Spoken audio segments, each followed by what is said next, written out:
Kia ora koutou. I'm Pamela Bell. I'm the Chief Executive Officer here at the New Zealand Institute of Building. Thank you for tuning in. Today we have a very special industry insights, one that's long awaited and a lot of people are working very hard to get to. It's the launch of the Digital Guidance Suite, or the DigiGuide, with the BIM and NZ steering group and supported by the Construction Sector Accord. Now, it's incredibly important because we've actually got a number of things being launched today. And one of those is, of course, the DigiGuide. But first of all, I'd like to let you know a little bit about the people behind the Digital Guidance Suite. We've got Andrew Field, Melanie Tristram, and Glenn Jowett joining us today as our subject matter experts for the work streams that have been completed and we'll be talking about today. I also just wanted to let you know that Jane Henley from the Construction Sector Accord was planning to be with us but cannot be with us, unfortunately. She leads up the innovation workstream, which is a really critical part of delivering productivity improvements and collaboration across the construction and infrastructure sector. And here at the Institute of Building, we are very much supportive of the Accord's work as a voice for change and collaboration. And we see that it's critical that the government has ongoing support of the work that the Accord does. Now, we'll be allowing folks to introduce themselves as they introduce their sections today. They'll also be letting you in on the fact that there were a few other folks helping, plus a couple of rounds of industry consultation. So the first thing is really a shout out to all the incredible volunteers who have connected and created this work. Now, the little wonderful thing about today is it's not only the launch of the Digital Guidance Suite, it's also the launch day for the revised New Zealand Construction Industry Council guidelines. So they will be launched this evening in Wellington, Whanganui Atara, which will be fantastic. And we've also this week had the launch of the update of the NZS 3910 Standard Conditions of Contract. Now, these three pieces of work together are a really great sign of collaboration and clarity in the industry, and a huge number of folks have been working on these, especially on these two substantial ones, actually for more than a year in some cases. So it'll be great to see those, and you can download the ones at standards, the NZS 3910 already, and the guidelines will be available, I believe, later tonight or tomorrow. Now, we'll also be able to do a deeper dive into some of the content of these, especially this BIM NZ handbook and the value case as part of the Digital Guidance Suite at the Build Up Conference in March. So more information is coming out about that in the next few days. But let's crack on and dig into the Digital Guidance Suite. Now, the suite is made up of 4 parts. It's the value case, the BIM handbook, the appendices, and the communication piece which goes around it. But I'll let our experts, our subject matter experts, provide more detail on that. So today we'll be talking about the value case and the BIM handbook. So let's ask Andrew to lead us off on the value case. Kia ora tātou, ko Andrew Field tōku ingoa. So I'm a business director at Becker, and I am working in the area of digital transformation in the advisory group at Becker. Firstly, I wanted to give a big shout out to my co-authors on this piece of work. It's been a significant piece of work to pull together different perspectives and really just generate some critical thinking around what adds value for the digital construction processes in our sector. So for Kerry Niven from Oricon, Greg Preston from the Building Innovation Partnership, and also a big thanks and shout out to Pam and Hannah from the NZIOB for all of your work on this. I just want to talk through some of the key content of this value case and what we're really trying to allow people to understand in terms of key takeaway messages. But the content itself is really structured around creating a common language to begin with. So we've got the sense of what's the scene setting, the context, and what are the definitions for the types of language and words that are used to describe a digital first approach to construction. Section 2 of the document is very much around that sense of vision and identifying the benefits of that approach, and the way in which digitization supports lifts in productivity, and also why it's important now for us to really grip up this way of working. Very much around doing the right work in the right order and allowing us in the sector to progressively do things better. And also very much around how do we add value, and being very clear and crisp around what value means for people who are undertaking a project or program of work. We speak also in the next sections around what the proposed roadmap framework would be to how organizations can actually undertake an approach to lifting their digital maturity and getting started. Where might they get the most for their investment in digital ways of working? And section 4 is very much around those future steps and areas for further research and development that we think is really important for the broader sector to undertake. So some of the key messages that my colleagues wanted me to share from Kerry, very much around it's the importance of getting started, actually picking up the mantle to apply and understand why a digital first approach should be something that everybody who works in construction should think about, whether they're a small to medium enterprise or a larger organization. So, be the change. And I think that's also messaging that we've heard very much from people like Andy Lyon and KiwiRail. Greg Preston has shared that vision around, look, let's get out of the day-to-day activities that we do. Let's remove silos and let's think very much around how do we collaborate. And I think that's a really strong message that comes through this work. And for me, the importance of understanding the outcomes that people want when they're undertaking a project, thinking about the way that information strategies or data strategies start to form, how you would actually go about framing up a piece of work so that you will actually get the success that you're hoping to achieve. Now, some of the components of the value case speak to and refer to some really key work that's been delivered overseas.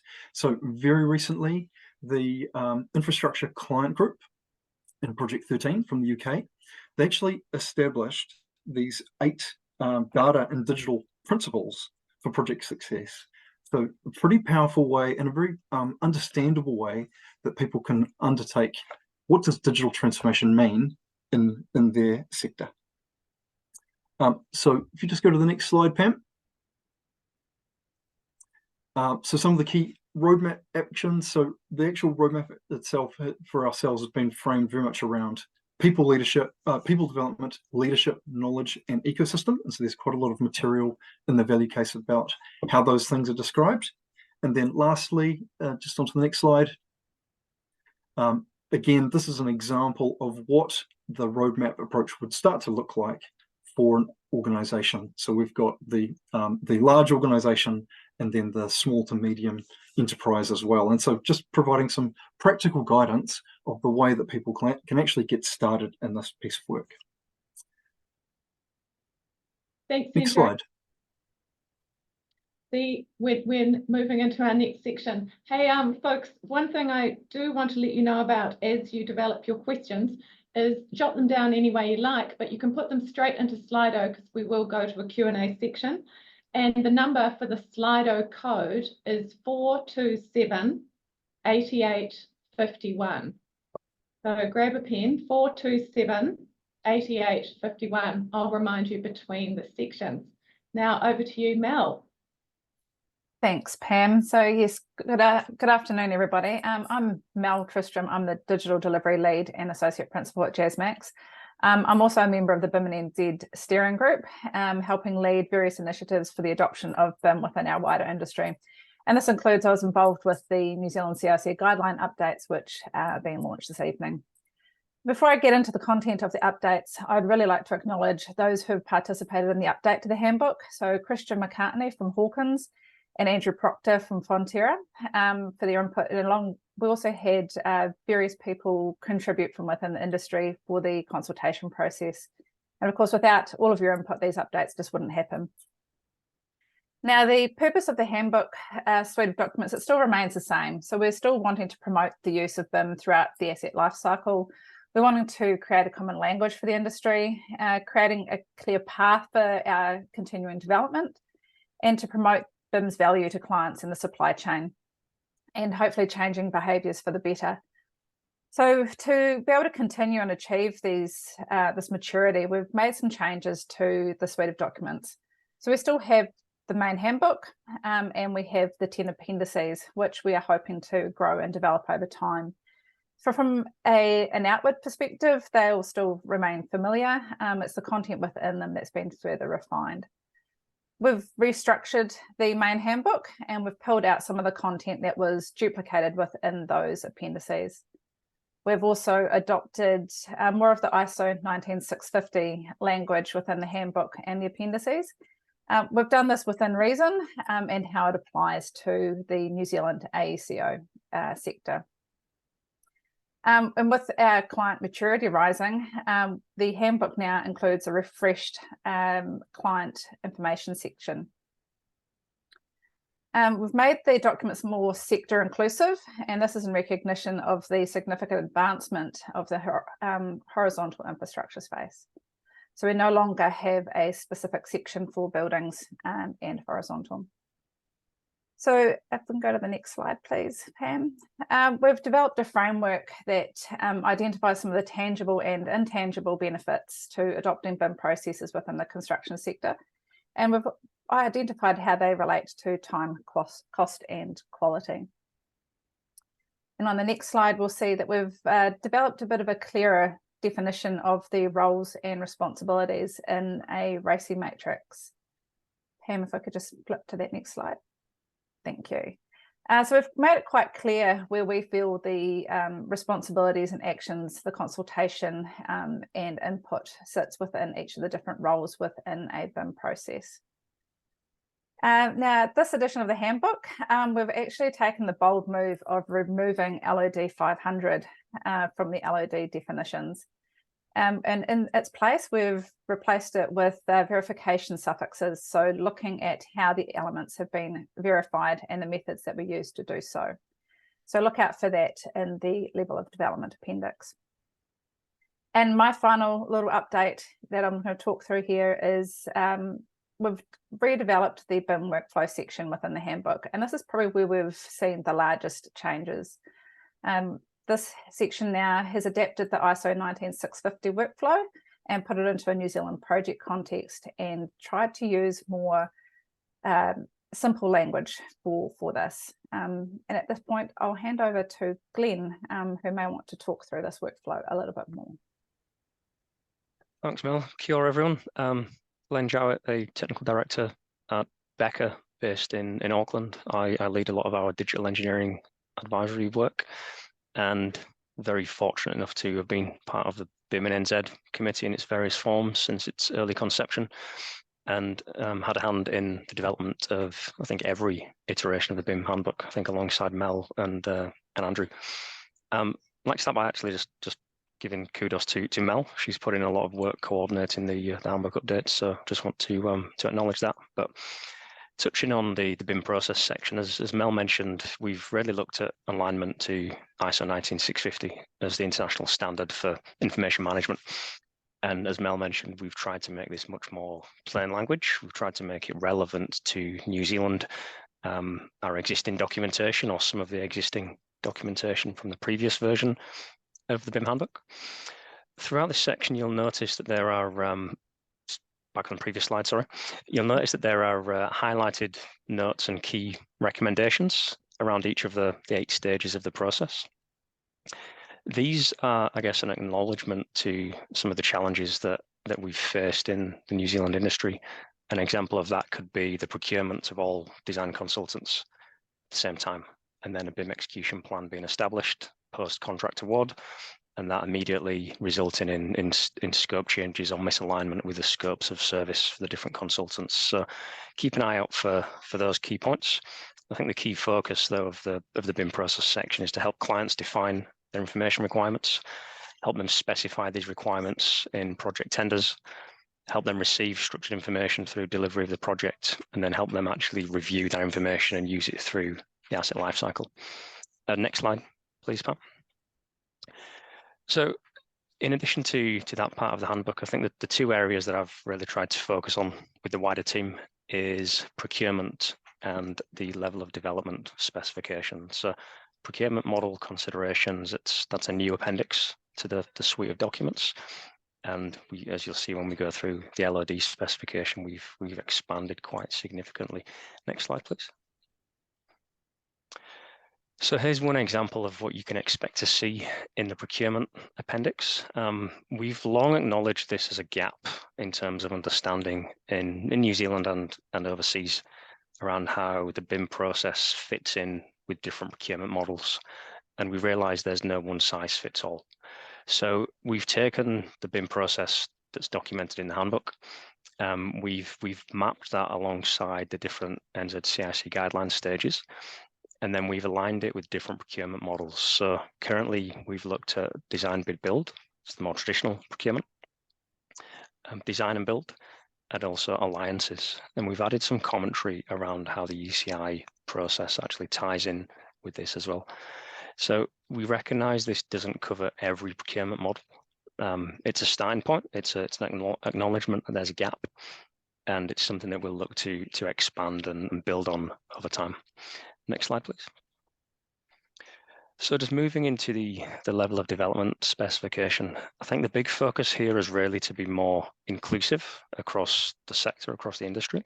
Historically, the New Zealand BIM handbook has been very buildings centric. So we've spent a lot of time and engaged with the sector to look at developing what you're seeing on screen is HV power examples. We've got water examples, and we've got transport and other horizontal infrastructure examples.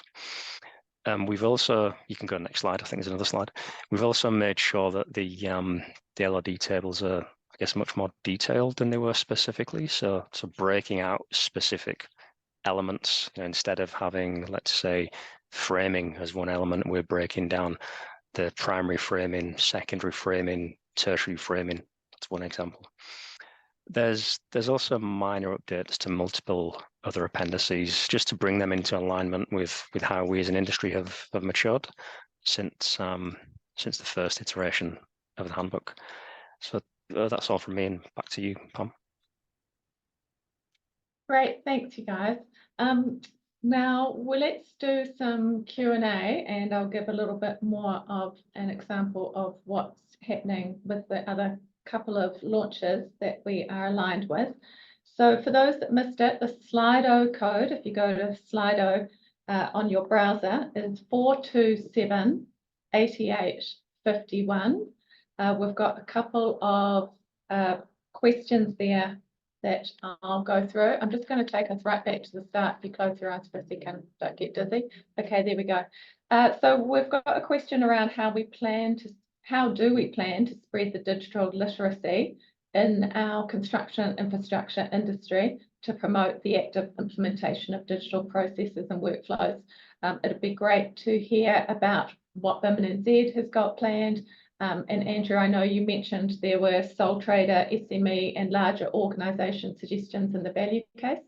So who would like to speak to the spreading the information?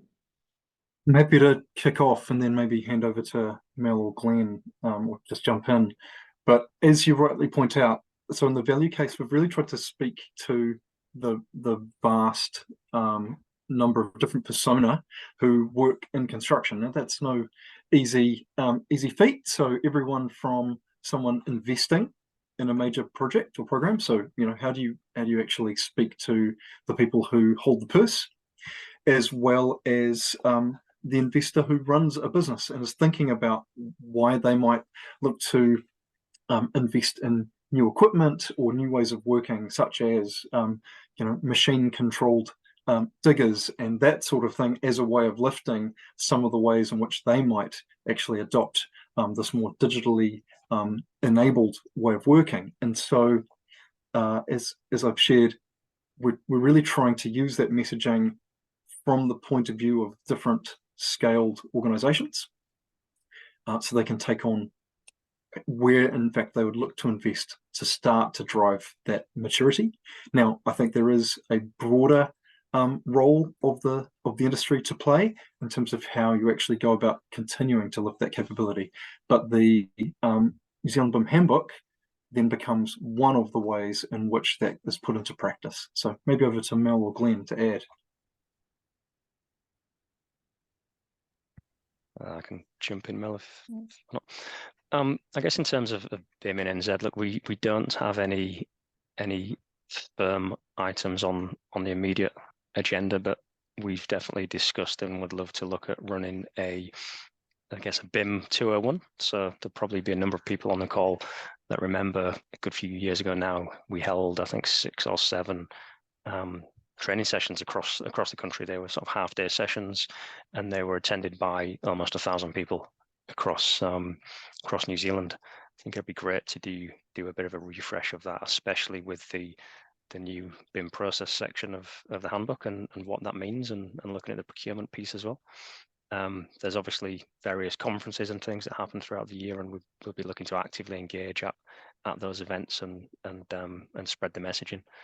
And I guess the other piece to that question is, I think that the BIM handbook has been quite a cornerstone of BIM adoption in New Zealand over the years. So people are aware of it. Lots and lots of people use it. And I think when you pick up the new version of the handbook and you start to read through and understand the revised or the more mature process, that will go a long way to helping embed this in our industry. Yeah, thanks, Glenn. I would just also like to add our regional BIM user groups. So we have regional groups in Auckland, Wellington, Christchurch, and we're launching one in Dunedin that we will be getting around those groups in the new year to really be showcasing the handbook, the appendices, the value case documents.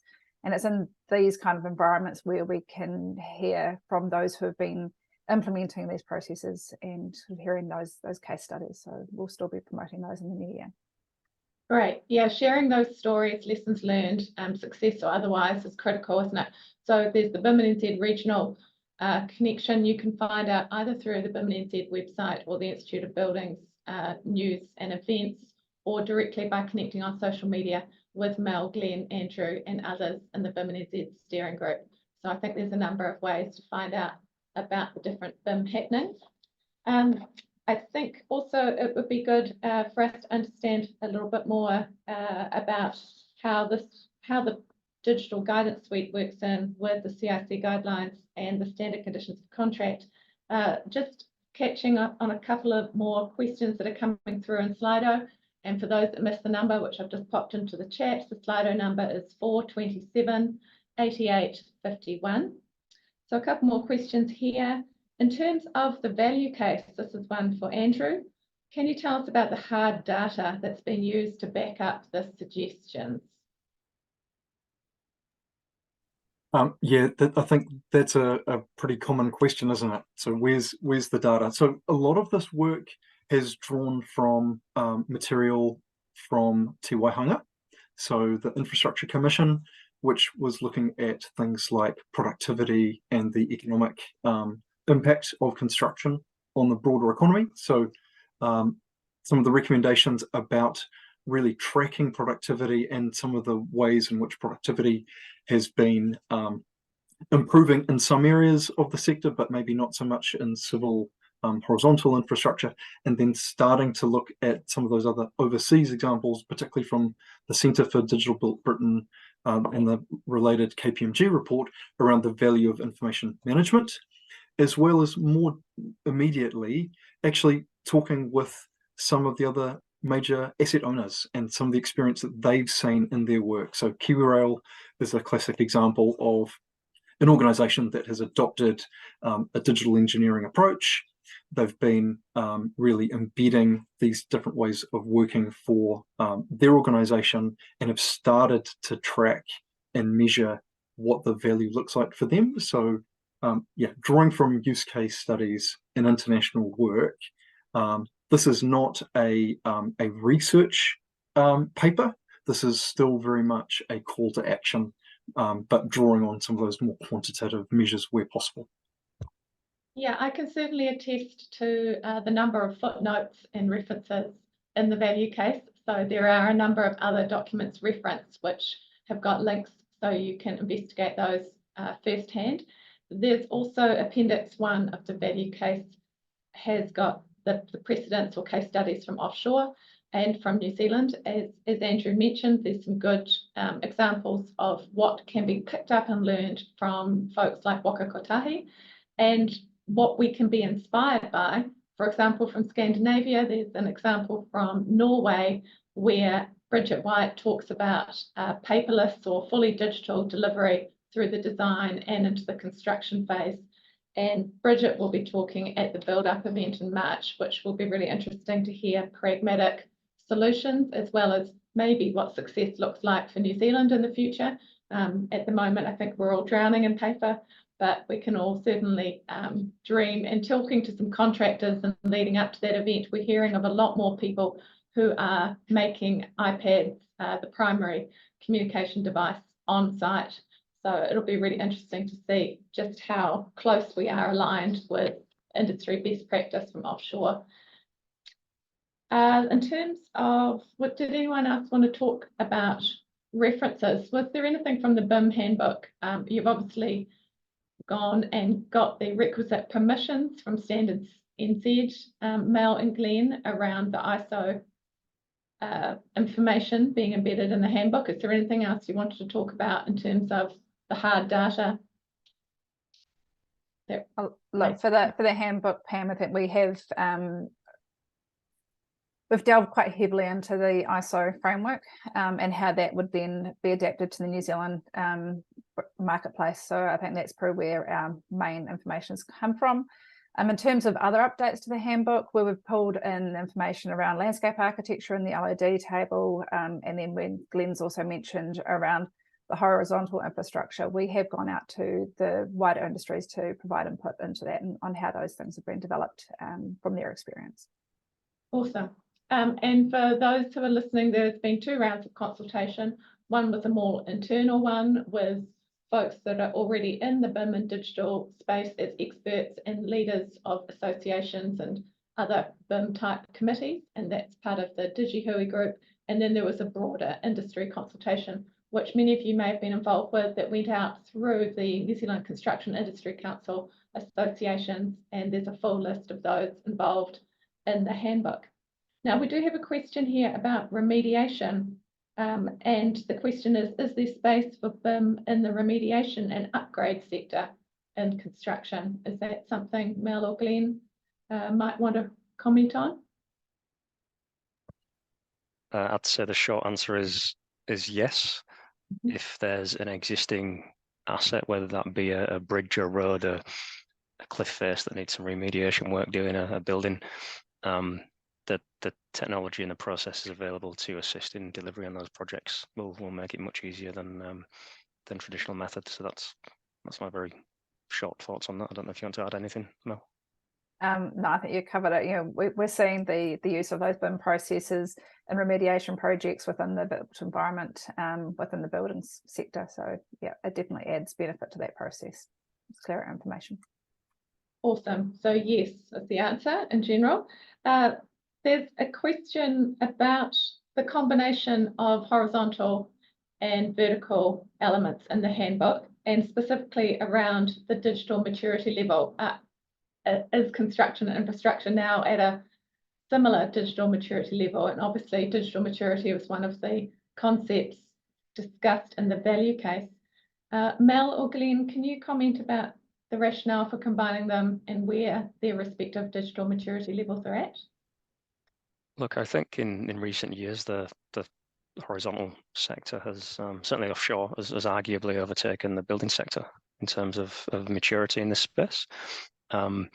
Whilst we talk about them being combined, things like the LOD specification, they're 2 separate parts of a wider document.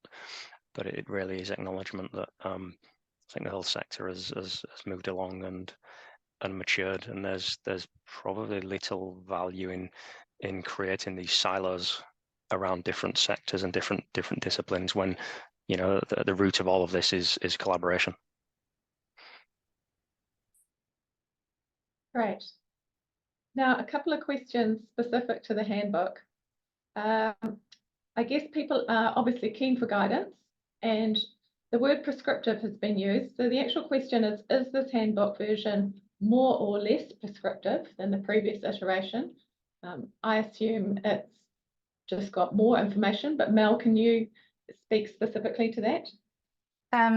Yeah, I can, Pam. Look, the information within the handbook is, I don't know if I'd use the word more prescriptive, but it's definitely more descriptive in how the processes can be applied throughout the whole project lifecycle.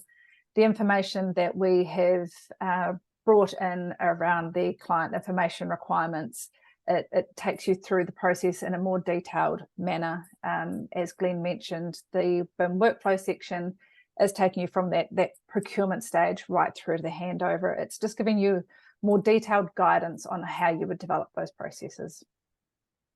Great. And that will be aligned with what you'd say, Glenn, also, I guess, in terms of the updates to include the ISO 19650 processes and other industry updates, right? Yeah, that's right. And I think that BIM process section is probably the key section that will help drive uptake, because I think it will make things much more clear to understand. Sure. We've got another question, which is really about other associations, and which I believe I might have covered off in terms of have other institutes or associations been approached and engaged in this latest edition of the document. The piece I would add in there is the New Zealand Construction Industry Council and ourselves, this collaborative group, and the group behind the update for NZS 3910, which is Te Waihanga, the Infrastructure Commission, along with Standards NZ. We've all been in very close contact. It's all been under the Accord umbrella and pulled together by folks at the Construction Sector Accord in terms of how we collaborate to have these wonderful 3 gifts arriving in the months just shy of Christmas. So there has been a huge amount of collaboration going on behind the scenes. And of course, the consultation has been extensive for definitely NZCIC guidelines and the NZS 3910 conditions of contract. And this particular digital guidance suite has had 2 phases of consultation, and those other institutes or associations have been involved in that. So I think I might have just answered the question, but did anyone have anything else to mention in terms of how that consultation process went, or how thorough we feel that is, or anything else that might come up after these documents are live? No, I think probably the one thing I will mention is we've with working quite closely with the Construction Sector Accord and Jane's group. We have had conversations with the Asset Owners Forum that has been developed, and there may be some additional guidance that will come out in a further appendix in the next 12 months that will kind of really pull everything else together. Yeah, great. Thanks, Mel. That's a really great point, is that guidance is super useful once it's actually picked up and utilised. So those ongoing stories about how people are using it and how it's best placed to assist organisations of various sizes, we'll be keeping on top of those, and those stories will be shared at those regional BIM NZ steering groups and other fora, as we've discussed before. The other thing I think it's worth mentioning is that this is a live document and that it will be updated periodically every few years. The goal is that every 2 or 3 years, or if there's a major international or national update, such as the standards, then that's where we want to be able to update the document. For folks that want to participate in questions, can I just direct you to Slido, and the number again there is 427 8851. We can't answer questions through the webinar format, even though I can see some folks raising their hand. So if you want to try and put something through the chat in the webinar, we can also address your question that way. Otherwise, Slido 427 8851. Now, here's a wildcard question for you. Have you looked to other industries such as aerospace and automotive to identify any other standards or processes that could fulfill gaps that ISO 19650 might have? Glenn, I'm going to ask you that first. The simple question is we haven't. Although I know Mel's husband works in some of those spaces, so she may have brought some insights regardless. Yeah, I'd have to say no to that one also. But yeah, it's definitely some very good food for thought, because definitely in that aerospace and automotive industry, they've definitely kind of made leaps and bounds with their information management. I was just going to add, one of the reasons I have an image of Frank Gehry, one of his projects behind me, is very much about that, the power of collaboration and cross-disciplinary influence. So aerospace, naval architecture, automotive engineering, these are fields that have in fact influenced the creation of them as a concept. It actually really came from those other industries first. And so I think as we look forward, it is really important to continue to have that frame of reference back to other industries and to see the advancements and innovations that they are making and how that applies into our sector going forward. Certainly in the design for manufacture and assembly space, we will see continued innovation in those areas. And one of the standards that would be interesting for us to reflect on is the innovation standard as something to consider going forward. Andrew, you've got my attention now. What is the innovation standard? It's a standard which really describes a bit of a framework for how to innovate. I'm certainly no expert on it, but I do understand that it's one of the ways in which KiwiRail has actually been adopting their approach to digital for their digital engineering team. So they use it as a way to innovate, to test, to trial, to learn and improve. So I'll get the reference and maybe put it in the chat or in the Slido. Yeah, no, absolutely. And I'll circle back on how we're going to do information sharing in just a second. Look, I think it's really interesting that you brought up the Frank Gehry image. And of course, was it Katia? It was an aerospace type of software, wasn't it?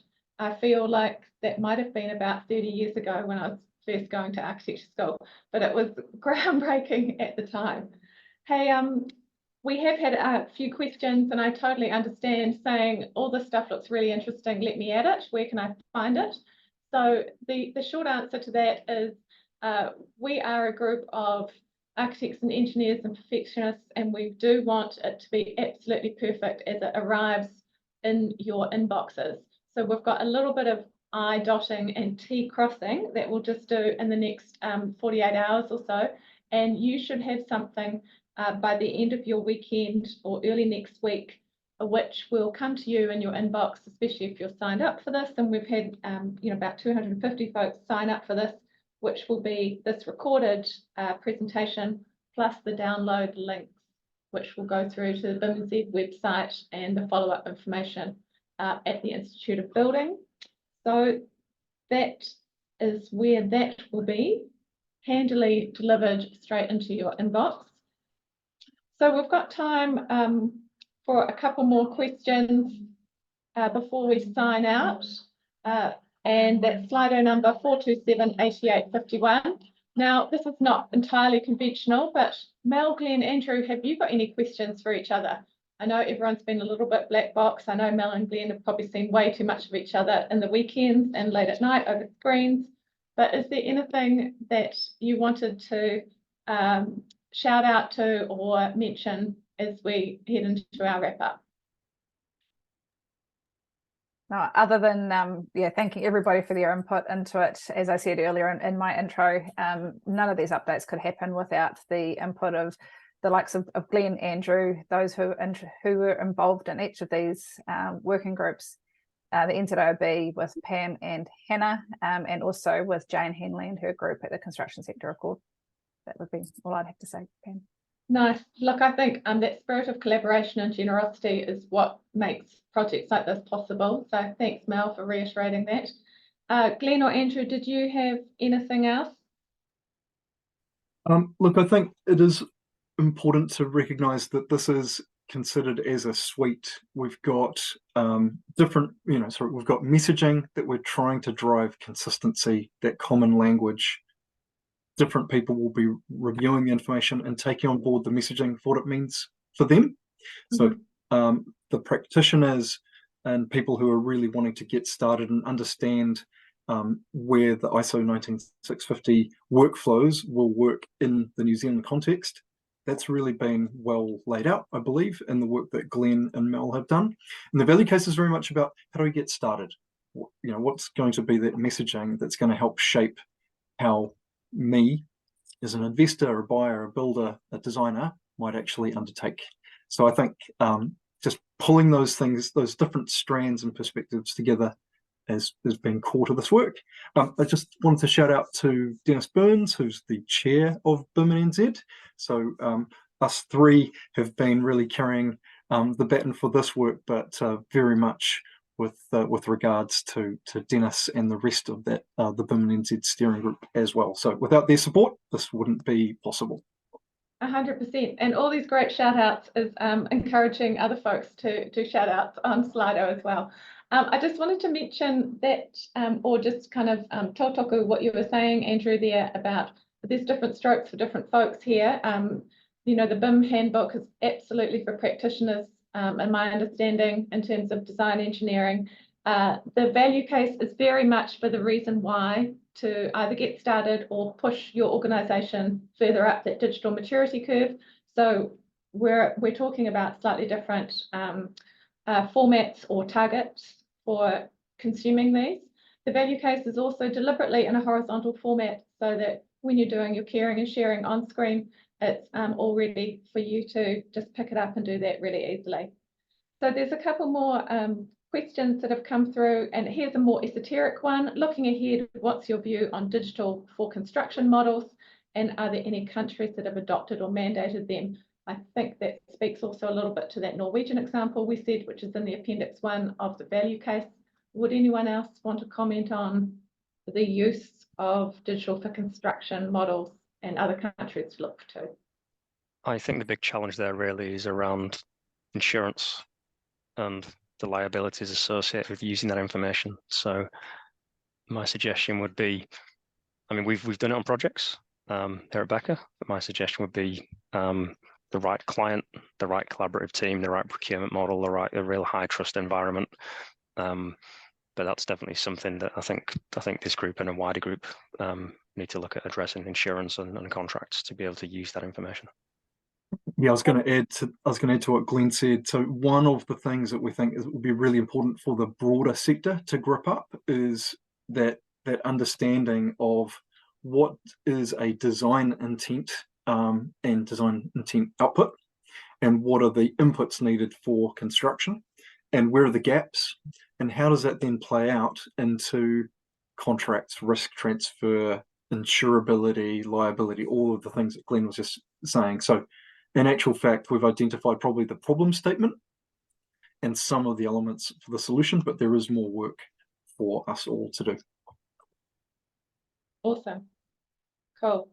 And that means that's likely to be a follow-on case study or conversation happening at a regional meetup with BIM NZ. So that's something we can all follow up on. Folks, I might just close us out now. We just wanted to acknowledge, of course, the triptych, the three wonderful pieces of work. One of the last questions also asks about how the handbook might be in line with NZS 3910. We've heard about the coordination with the NZCIC guidelines, and I know there's been coordination amongst them. Mel, is that something that you wanted to mention in terms of NZS 3910? Is there anything specific there? Sorry, Pam, can you take the question? Yeah, okay, sure. Yeah, someone's just asking, in terms of the three pieces of work, we've heard how the CIC guidelines and the DigiGuide have been coordinated. We know CIC and standards. Is there anything between NZS 3910 and the handbook that has been specifically coordinated, or does that speak perhaps into Glenn's procurement appendix area and how they would work together moving forward? I haven't had any involvement with the 3910, but I do know that Glenn's procurement appendix does describe three very, through the models of procurement within New Zealand. Glenn, have you got anything you want to add?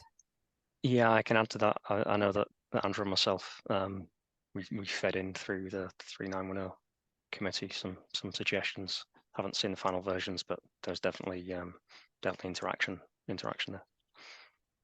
And certainly at a launch coordination comms level, these three things that are being launched effectively today or this week in terms of the guidelines, standard conditions of contract, and the digital guidance suite are really all about collaboration and clarity and getting everyone on the same page early on. So we can understand that's really important, how people work together and fairly allocate risk, how we get data and information modelling all on the same page and understand responsibilities right from the get-go.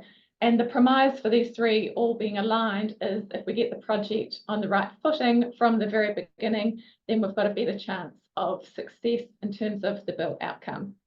So I think that's a really good way for us to end the conversation today. We will be doing follow-up conversations at Build Up in March 2024. I just won't going to stop the share and thank the people who have joined us today, our subject matter experts, Mel, Glenn and Andrew, the wonderful people at the BIM and NZ Steering Group, and of course our funders at the Construction Sector Accord. Thanks for joining us today. Ka kite anō.